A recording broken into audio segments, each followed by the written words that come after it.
Welcome to Better Bedtime Chronicles. You're listening to Nicole and Bridget. Together we have 15 years experience working directly with families struggling with sleep challenges. We share stories, advice, and deep dives into all things sleep. Let's go.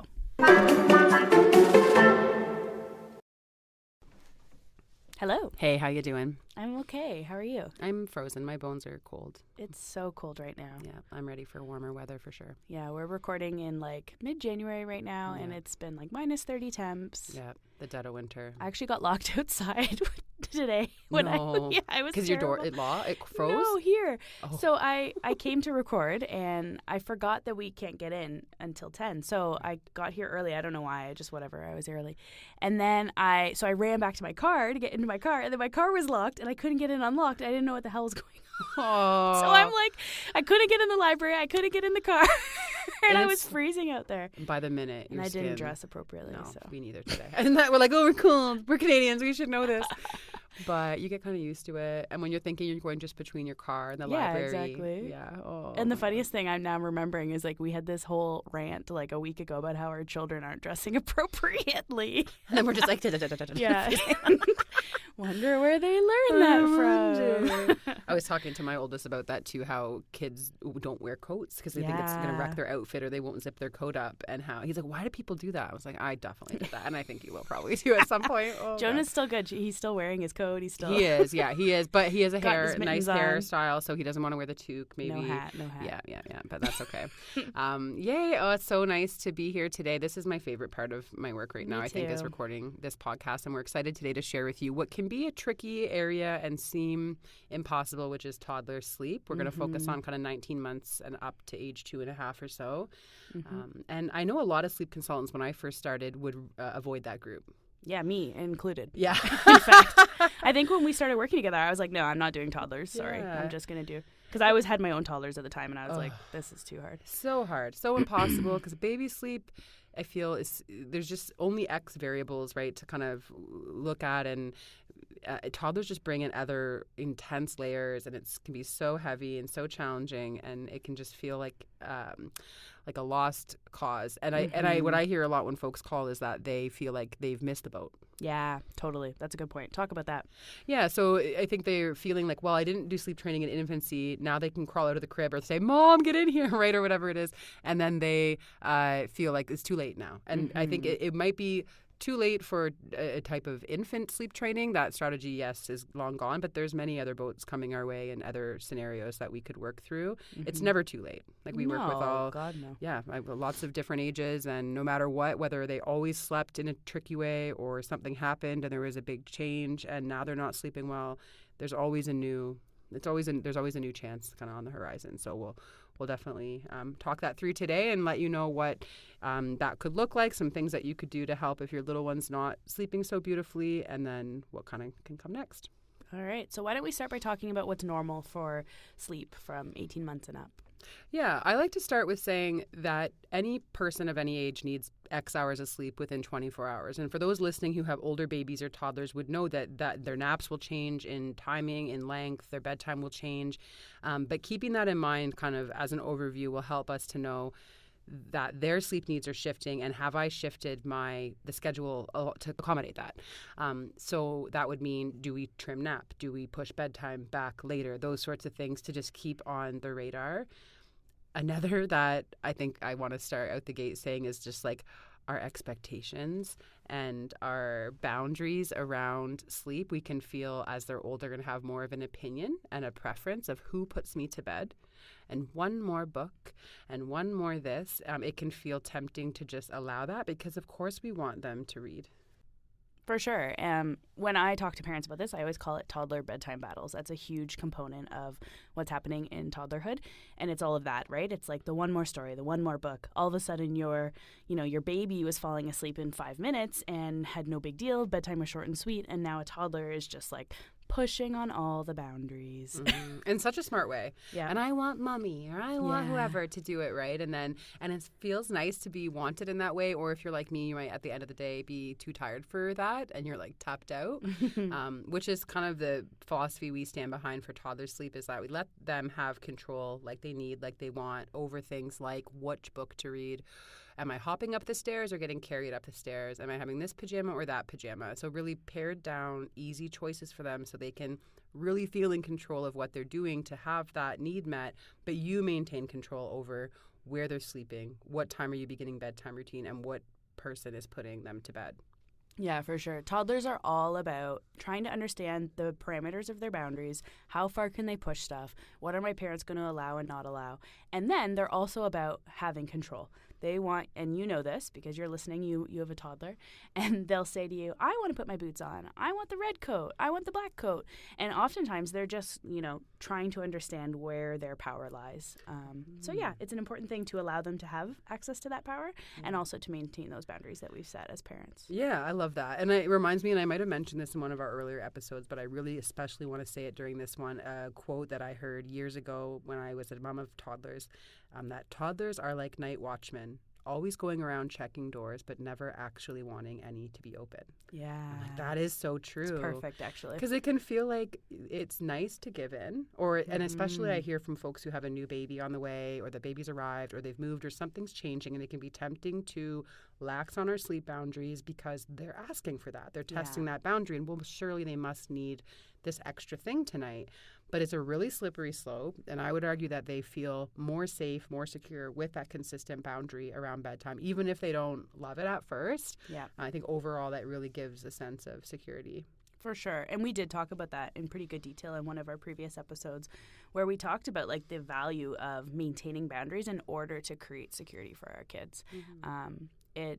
You will have clients call us who have been down this road for a few months, and all of a sudden they have 17 new steps to their bedtime routine, and things are just going off the wires, and they feel like they cannot please their child, right? Yeah. They're like, you'll hear things like, he won't let me do this, or they won't let me do that. No matter what I do, nothing works. Nothing's going to, and you can tell that it's just gone right off the rails, and that the kid's controlling the situation, and also the kid is feeling insecure, right? A kid who's asking for 17 different things and doesn't know what they want, and then, no, I want the red pajamas. Oh, but you said you didn't want the red pajamas. No, I want the red pajamas, right? That's a kid who's struggling with security. And when we hear those stories, we're like, okay, let's get right back to basics here, and put some like nice firm boundaries in place to create safety for those children. I love that. And sometimes that means paring back what you have in the room. If there's so many things that are, like, let's say you have a bookshelf with 20 books and your kid's someone who, and this happens all the time, no worries, but they're like halfway through a book, oh, no, this book. Okay, now an extra book. And maybe part of the solution would be to remove some out of sight, out of mind, can go a long way. But don't be afraid to hold that boundary in place, even though it often means big emotions, big feelings. That's where you put your hat on as the co-regulator. You're there to help them settle down, but doesn't mean you're changing the rule, your boundaries. You can be there to comfort them, but still maintain the boundary that you have. So I think we're getting ahead of ourselves. I want to take a few steps back. One thing that we both love to recommend to toddler families is when we're starting fresh on a new bedtime, when we're trying to deal with some of these issues that we're chatting about, when we're trying to get back to those basics and reinforce those boundaries, a really helpful thing can be to start with like what I call like a family meeting about sleep. So when I'm working with a new family, I will talk to parents and I'll say, okay, we're going to start tomorrow. So sometime tomorrow when it's quiet and everybody's happy, sit down with your kid and say, listen, sleep is hard. Mommy's tired. You're tired. We're going to talk about our sleep and we're going to make some changes. And a really helpful thing can be to create like a plan with your kid. You really want your kids buy-in. Even if they're 1.5, they have the capacity to say like, well, maybe more like 2. They have the capacity to say things like, I brush my teeth. I read a story. I have a song, right? Like the kind of the basic structure of their sleep. Get them involved in the creation of what their sleep plan looks like, because then you'll have their buy-in and then they'll feel a sense of power over this. I often recommend families I actually create a visual representation about this. So like, draw it out or use clip art on the computer and talk to your kid. What do we do at bedtime? And the kid says, oh, I brush my teeth. I change my PJs, whatever. Make a list. What are the rules at bedtime? I stay in my bed. I'm quiet. I try to fall asleep. If I can't sleep, I read. Like whatever, right? Whatever rules you have in your family. And that is like the refresh that a family needs. And then they can refer back to this plan that they've created with this little one as they're trying to reinforce these rules later in the day when it's bedtime. That's you said something so important too, which is not blindsiding them with the news at bedtime. Yeah, it's got to for sure. be earlier in the day when everyone's in an okay mood. We love visuals. We have a free sleep chart you can download from our website or any of our link and bios on our socials too. But there's many people are creative too and make really cool visuals and things for their little ones to understand what to expect. And it's nothing really fancy. It's just a matter of getting them involved, letting them feel in control. And maybe it has 5 steps or 4 steps, right? Maybe it's bath and teeth, pajama, story, whatever that looks like. And it sounds really simple. And like, of course you've tried this, but it doesn't matter if it's not a rule. If those things are just a suggestion and they can come back downstairs and get another snack or go on the iPad or whatever that looks like, they're going to likely continue seeking that and continue going for that. So what Nicole's saying is right out the gate when everyone's awake and aware and, it's not at bedtime to talk about these new changes in a way that's age appropriate too. So really simple communicating. That's one of the common, I think, challenges with toddler and preschool sleep is too many words around bedtime, and they're not even hearing you, especially if they're escalated. Like nothing's computing at that point. And I always throw my husband under the bus for this one of just too many words, too many big words. He's very clever, so lots of big words there that they're not hearing when they're age 2 or 2.5, and instead say, all done, bath, time for bed, hop to bed or mommy carry you. And if you've ever read Happiest Toddler on the Block, that would sound familiar, like this caveman language or kind of the fast food rule, which is you go up, when you drive up to a fast food place, you place your order. They say, hey, how you doing? You place your order. They always say it back to you, and then you confirm. And it's just back and forth in simple language from that book as well. And this could be helpful too when you're trying to communicate with your toddler. We're all done with mommy sleeping on your floor. Or with you sleeping in daddy's bed or whatever it looks like. And so making sure the language that you use is right on with where they're at developmentally. And I think we see a huge, even amongst my own kids, a huge range of like what they can comprehend and what they can say between 18 months and age 2.5. It's such a wide range. So meet your little one where they're at and make sure. Yeah. Okay, so why don't we dive in and chat about some barriers to toddler sleep? Okay, so we already mentioned one at the gate, which is the timing and really being aware of that need for change and meeting them where they're at. So for toddlers, we would look for early tired cues are not unlike infants in that they can get red across the eyes, red rimmed eyes, glazed over eyes, kind of jamming their forehead into you, staring out into space. And then our late tired cues would be silly, hilarious, or kind of clumsy, falling all over the place, absolutely maniacal.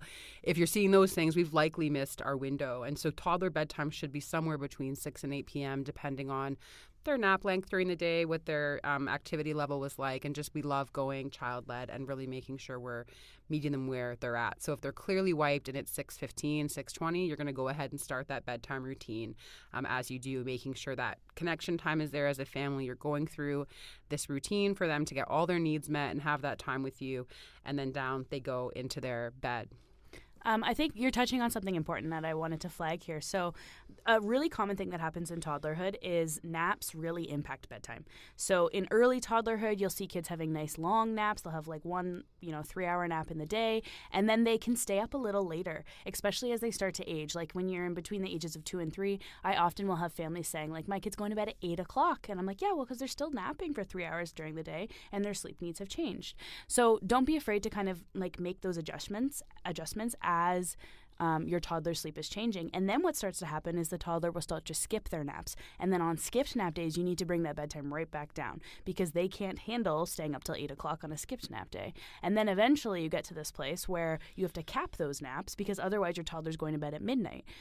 So there's all sorts of kind of like things you need to pay attention to as far as what's the impact of toddler nap sleep on toddler bedtime. And it's so okay to make adjustments in that period where they're kind of transitioning away from that one nap, but they're still using it occasionally or often in order to kind of meet their sleep needs. And then, of course, once they fully drop that nap, then the bedtime comes right back down again. So some parents will say to me, I don't want my kid going to bed at 8:30 for the rest of their life. And I say, well, right now, yes, but then in 3 months when they drop their nap, it'll be 6 again and then back to 8. And right, these things are fluid. They are very flat. That's true. They're very fluid. They're constantly changing. It's something you said to me long ago about newborn sleep, and it's true for all sleep, is that the only constant is like the change that goes on with it. Yeah. That's so very true too.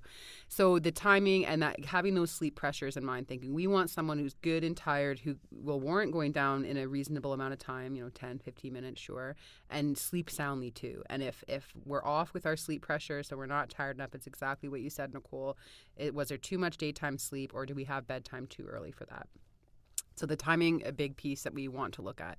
Another one that we sometimes overlook as time goes by after having a baby is what's in the room. And is the bedroom a helpful situation, or is it actually making issues? So we're looking for anything overstimulating, loud, bright, too much lighting. Don't let them control the light. I've worked with many families where the child's in control of the overhead light and it's on. And of course, that's going to mean a restless night of sleep because the room is much too bright. So the setting itself, the space they're in, we love a toddler in their crib until as close to age 3 as possible. We might talk about that more thoroughly on a different episode on when to change crib to bed. But ideally, we'd have them in as long as we can. If you're listening to this and you have a toddler who's out of the bed, then the best thing to do is treat the space they sleep in like a crib in a sense, and that it's so safe because they don't understand the responsibility of staying in bed, certainly. Yeah, that whole room needs to be basically baby-proofed, yeah. and imagine that they'll get into everything that they can, because they will. Yeah. I think kind of we don't like not to be too negative, but like we go in and think, what's the worst that could happen in here in 5 minutes unattended? And that's one of the big reasons we like them in the crib as long as we can. But we work with many families who do Montessori style beds or family beds, and that's just what we have to work with. We do what we must, but we want to make sure that sleep space is conducive to good sleep. That's a nice thing to check off our list. So timing, good. The space itself, good. Now we start to get curious about what are we doing before bedtime? Are we that hour before we settle down into bedtime? Are we on a lot of screens? Are we having loads of sugary foods or drinks, especially things like yogurt drinks? We call them yogurt beers in our house because they seem to really have that impact on our kids when they were young like that. But we often will see little ones who are struggling with sleep. Of course, we only hear from people who aren't sleeping well. And they'll say, our toddler's bedtime is a nightmare. They have a yogurt drink or two before bed and bear paw or one or the other and the iPad. And like those things alone could be the culprits for tricky bedtimes. For sure. Interestingly, I just had a consult yesterday with a family, and they moved their tablet time from right before bed to right after dinner. And it was just like a 40-minute move or whatever. It changed everything for their bedtime. And it was like really significant for their family. So they were really grateful for that suggestion. That's amazing. Such a small, sometimes, and it can feel, especially like like many of us, our toddlers can be so strong-willed and it can seem impossible, and they're used to it and they're expecting it.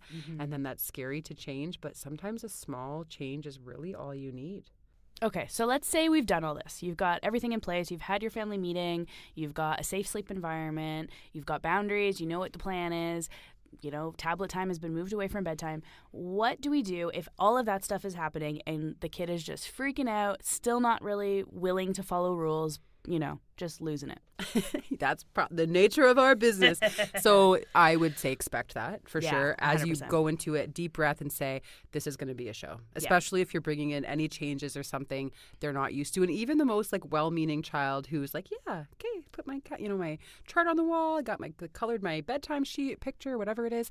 They still, in the heat of the moment, will prefer and seek what has always worked for them, which could be acting out. It could be crying a lot, reaching out for you, really seeking that from you. And so this is where you really have to remain firm in your boundary and say, I'm doing this for their overall goodness and for our whole family's health as well.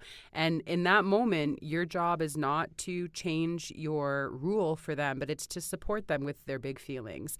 Kids really need us for co-regulation, especially before age 5. They really count on you to help them settle. So if they're in a state where they're crying, screaming, upset, hysterical, insert yourself into the room. Maybe you're already waiting in there with them. That's fine too. And you're just going to be that calm, present person for them. So you might scoop them up. You might offer a hug within the crib or try to redirect them to a book or a teddy for them to look at. You can provide comfort for them without giving in to what they're asking for. Yeah, something I say all the time to clients is like, as a parent, it's our responsibility to set boundaries for our children. Our children do not have to like those boundaries. In fact, most of the time they don't like those boundaries. And it's not our job to modify the boundaries to meet our kids' wants, but it is our job to hear their emotions about it. So you are allowed to set a boundary. Your kid's allowed to freak out about the boundary. In fact, that's a healthy emotional response.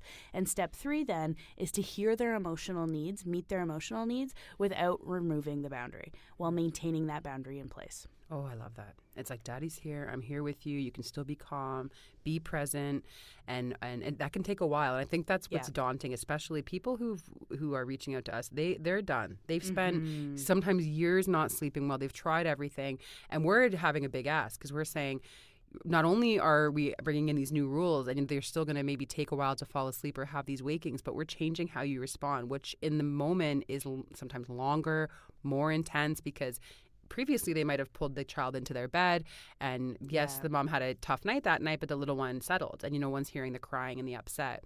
And so getting comfortable with the uncomfortable feeling of these intense emotions and that it's okay for them to go through these things is a really great thing to tell yourself before you begin. Yeah, I love that. That's a great reminder. And you're right. It does get harder for parents before it gets easier. And we have to remember that we're doing this whole thing, that all the stuff we're talking about, we're putting it into place so that we have good outcomes later, right? Yeah. We're setting ourselves up for success long term, because even though we're asking you to kind of commit to like a bigger like battle, I guess, with your toddler in those moments, in those early days of enacting this stuff, you have been spending months and months and months with little teeny things over and over and over and over and over again. So this will be less overall, but it's just like, it sucks. It really sucks. It's a lot up front, and we know we're asking a lot of you, but we know it's because it's going to help you and your family get more sleep sooner than later. And when you think today, tomorrow, these next few nights, they're going by anyway. So you might as well make a change and do something to see what the outcome might be. Mm-hmm. I want to flag this because you might be listening to this as a parent who is about to be a toddler parent. Maybe you still have a little one and you're thinking, how can I avoid some of this shit? And that's fair. And as a parent right now, I have a 2-year-old. So with my 2-year-old, I'm able to kind of put some stuff in place to avoid some of this stuff happening, so I don't have to repeat some of the bigger battles I had with my 2 older kiddos before I kind of became wiser and older. That's in air quotes. Anyway, so stuff you can do if you haven't yet gone down this road. Maintain those boundaries from the beginning. So when your toddler starts to push back on boundaries, when they start to try and do some of that exploration that's very developmentally appropriate and healthy, remain firm. So, even in the early stages, like, I'm still sticking with the same number of stories, the same routine. I'm hearing his needs and his feelings, and I'm meeting those during the day, but I'm not wavering on that stuff at bedtime. And that will kind of begin setting up like some good success for bedtime for him, because he's going to understand the consistency and the stability is there from day one. As soon as he starts to have those urges to push on those boundaries are going to be firm the entire time. And that will, if you're diving into this stage, that will help create some security and prevent some of these like bigger issues that we talk about. Yeah, I agree. And it's like they're still going to test it. And even the people who are like us, who are really for sure maybe strict and on top of sleep, just because that's our job, sure.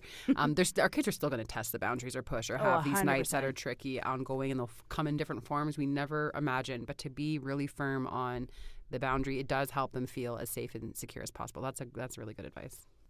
So let's say we have a toddler who is out of the crib for whatever reason and they will not stay put. So they're in either a toddler bed, a floor bed, or whatever, and they keep leaving the bed and coming out. What do we do? I think Bridget's targeting me with this question because I had a year-long battle with my older 2. And I would regularly message Bridget and be like, I know I'm a sleep consultant, but I don't know what I'm doing. Yeah. Help me. That's okay. Yes, that's a great question. So essentially, it's really common when kids do move out of the crib, either because we've made the choice to move them or because they need to come out because of like climbing. So my middleest was climbing out of her crib. I had to move her into a bed, and it was terrible timing because I had also just transitioned the 2 kids into the same room. And so I was dealing with room sharing children, which we'll certainly have a full episode on, and also a toddler out of the crib transition. And those kids, I swear, would come out 30 times a night. And my husband and I were pulling our hair out, messaging Bridget. And this is the stage when I was like, nope, I'm not taking any toddler clients. I don't have the capacity for this, because I was dealing with it in my own home. And it was really, really hard. So yeah, Bridget, do you remember what you told me? Oh, yeah, I think so. So all these things we've said are 100% still valid in this, and especially helpful in this scenario. So a safe room, we know they have a routine they know and love. It's familiar to them. Yeah. Everyone's on the same page with them. But I think if the option is there for them to leave, they'll likely go for it. Yeah. This next thing I'm going to say, I don't know if this was in the realm of what you were doing, so I'm trying to remember how old O was at the time. But if your child's under 3 and they are mobile in their room, so out of their crib, I'm a fan of having something at their door so that they can't just come out willy-nilly. And I know some people are like thinking, that means I'm locking my kid in their room and they're not safe. And I would argue the opposite. I think if they have freedom of around the house to go wherever they want, especially at any hour, that is incredibly dangerous. And in terms of fire safety, they always want the door closed. That's a number one recommendation from firefighters to help protect if something, God forbid, did happen. And if you don't want to do that, then having a parent be there in that space, in the doorway or right at the top of the stairs, assuming you have a 2-story house, and you're near the bedrooms and you are there to meet them when they do come out each time, to send them straight back into that room. We don't want the option to be there for them. Yeah, so essentially that's what we did. We were like very consistent and very boring, and they would come out and we would just walk them right back into the room. And some nights we did that 100 times, and they were looking for a fight, right? When they come out of that room, they're looking for something interesting. They want to talk. They want to engage us as parents in their fun. And we were clear, like, this is not the time for that. We play all day. We're happy to do that. We meet all those needs before bedtime, but when bedtime comes, their job is to be in their room. And that was the kind of like the boring, consistent message. And so we just played that game where we walked them back to the room 100 times a night, and it got better. It took a while. Like, it wasn't, an overnight fix. But once we decided to kind of disengage from the power struggle, because I tell you, before we started this thing that I'm talking about right now, we would be getting in yelling matches, get back in your room, we've told you 10 times, right? These are not the kind of parents that we are, but in those moments when we're exhausted, that's the kind of parents we became. Yeah. And yeah, Bridget was nice with the reminder, just like, be boring, disengage, return them to their bedrooms, reinforce the boundaries, and keep them safe, of course. I like that. And the idea there is like, you're not adding any fuel to their fire or giving them, there's no reason to stay awake because nothing's happening here. Yeah, it's boring. It's really boring. You said something really powerful too, and I like to lay this out for anyone we work with, especially toddler years and up, and that is their job at that time is to be in their bedroom, not to fall asleep necessarily. And it brings in this discussion of, when we think about our role as parents to help prepare them for bed and have, a good routine and that connection time. But your job as a parent doesn't need to be to put them into a state of sleep. No. And we can't say to them, go to sleep. Like, we all kind of go to bed or get ready for sleep, sure. But like, who can force themselves to fall asleep? So instead, having this idea of your job's to be in your bed, here's the toy or the book or the teddy that you can have in bed, or the dolly or whatever it is. I've had many kids who have like a doll they like to play with their hair, or they do, something like that, or a sensory book that has crinkle paper or sequins that they can flip back and forth, just something to redirect them to in their bed. And it's less pressure of falling asleep and more just like contentness in their bed. In my practice, I use what I call a soft toy bin.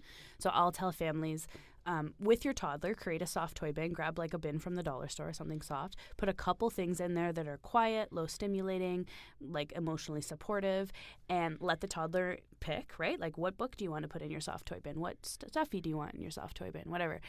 Put the soft toy bin in their crib or in their bed, and then tell them, if you're trying to fall asleep but you can't sleep, you can play with your soft toy bin. And you're exactly right. What you're doing there is you're just diffusing that power struggle. It's not you saying go to sleep and they're like, I can't go to sleep any more than an adult could go to sleep if someone forced them to. But what you're saying is, it's your responsibility to be in your bed right now, and if you can't fall asleep, here is another option for you. And honestly, that soft toy bin, they'll play with it for like 2 days and then they never do again. But what it's teaching them is some bodily autonomy autonomy, but also what the expectations are.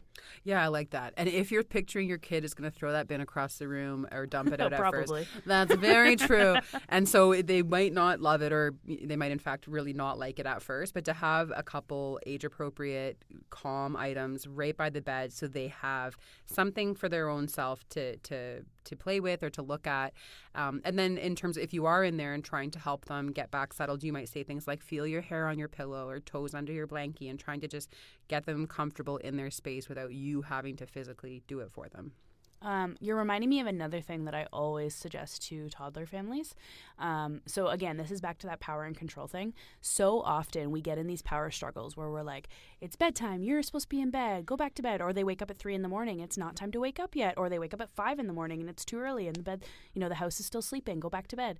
And the kid's like, well, I don't know what the heck is going on. Like, toddlers can't read time. They don't know what's expected of them at any given moment.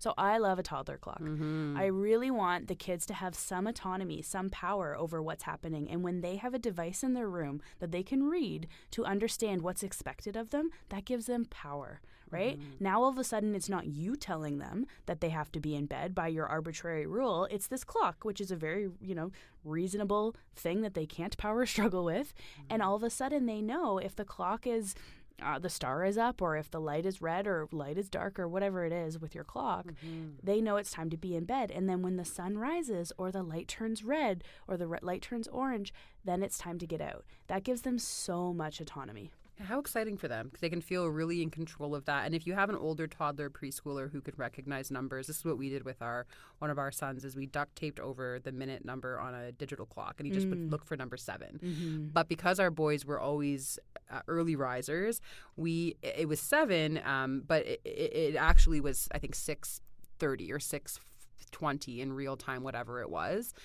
so that they could 7 was just easier for them to know, but I knew their natural wake time was closer to shortly after 6, and it made them just stay in bed that much longer. That same trick can be helpful when it comes to daylight savings time or you're making an adjustment. But Nicole mentioned clocks that use color or images to help little ones understand that it's sleep time or that it's wake time, and having them feel in control of that. But just like all these things, if it's not a rule, it doesn't matter. Like if they see you walk up to it and change it and now it's sun up, we're toast. Yeah. So it's got to be something that is a rule.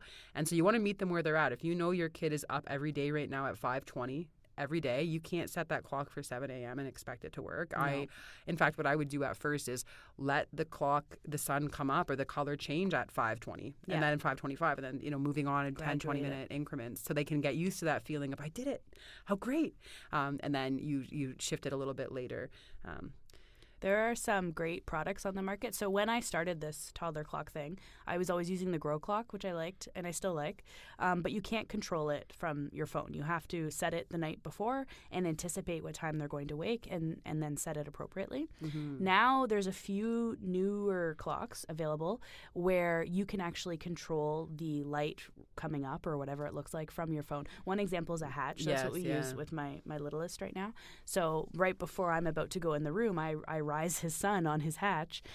He doesn't know that the time changes every morning, but then I have control over what time the sun rises. So you can look into those types of options too. The Hatch is a good one. I think most clients I go to home visits for have a Hatch because it's a white really noise popular. And the light, which is great. The clock we use, Nicole's techie. Nicole's a very techie. Her whole house is techie.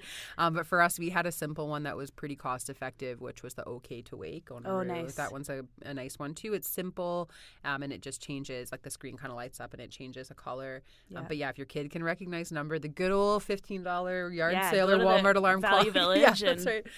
Yeah, tape price, over the minutes. There's options for every price There's point. totally options. The Hatch is expensive. It is, and I think with anything, and not only kid related, but everything, there's such a spectrum of cost and what there is. So just finding something that works well for your budget and where you're at. Mm-hmm, for sure. Alrighty, so that is the toddler years. Bridge, tell us what can we expect next? So a big difference between the toddler sleep, and if you've listened to our baby episodes, we're like, okay, we're going to go to 2 naps or to 1 naps. But the toddler and preschool sleep kind of morphs into this ever-changing piece of adjusting our timing, making sure we have those steady boundaries there.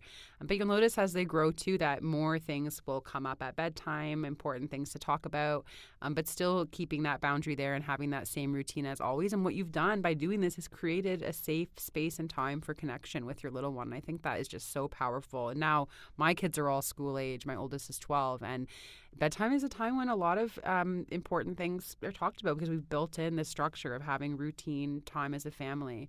And so I think what you could expect next is to continue doing a wonderful job as you're doing, and know that if you do face challenges or changes that come up, it doesn't mean you've done something wrong. I would argue that it's more common to go through sleep challenges than not. It's just although we're only hearing from the tricky sleepers, of course. But yeah, I think that toddler sleep is unique. It can be really overwhelming, but as you're hearing today, there are many things that you can do. And if you remember one thing, it's this: we can't control how long it takes them to fall asleep or how many times they wake up in the night, but you can control what happens next. And we'll focus on what we can control. I love it. Okay. Well, that's the end of toddler sleep. But thanks for listening.